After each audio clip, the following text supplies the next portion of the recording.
Today we're going to learn the basics of knitting. We're going to start with a long tail cast on, then move on to a knit stitch.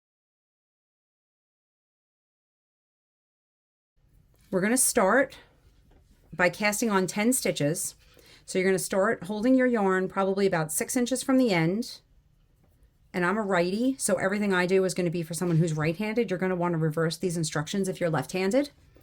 And you're going to wrap 10 stitches, leaving that 6 inches hanging down around the needle. So that's 1, 2, 3, 4, 5, 6, 7, 8, 9, 10.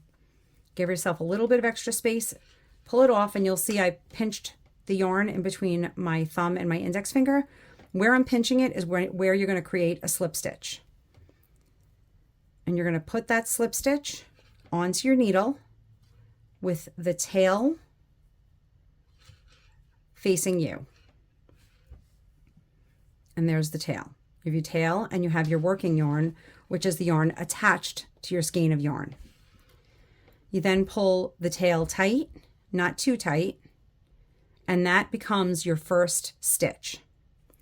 You're then going to take your yarn with the tail facing you, put your index finger and your thumb in between the two strands of yarn. You then separate them, turn your palm up so that you have a V. Now I'm holding the cast on stitch with the index finger from my right hand side so that it doesn't slide down the needle. You then take your needle, go under the front part of the stitch of the yarn, on your thumb, and over the front of the yarn on your index finger, and pull that back through the center of the yarn on your thumb. Let the yarn come off your thumb and then use your thumb to pull it tight on the needle, and that is your first cast on stitch. So you have one stitch made from the slip knot and one stitch made from the cast on. It looks like a complicated stitch, but it's really not. Once you get the hang of it, it kind of becomes second nature. You're just going to go under, over, through, and off. Under, over, through, and off. And there we have 10 stitches. And I have some yarn left over that I'll weave in when I'm done with the project.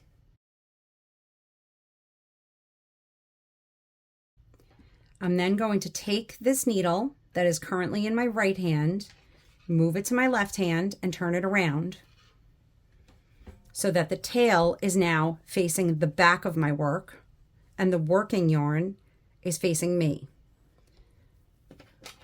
I'm going to have my right hand needle has no stitches on it at the moment. Left hand needle has all the cast on stitches.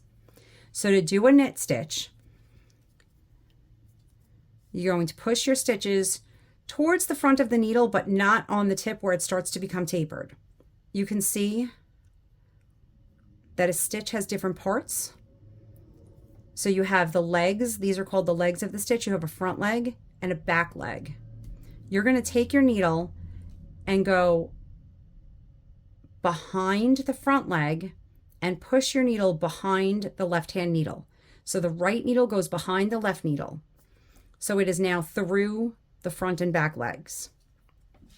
You're going to take your working yarn, make sure you don't take the tail, wrap it around your back needle and pull it in between the two needles.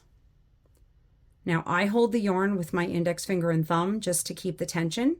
I then pull the back needle down, catching the yarn as I go, and pull it under the front needle and then pull that stitch right off your left hand needle.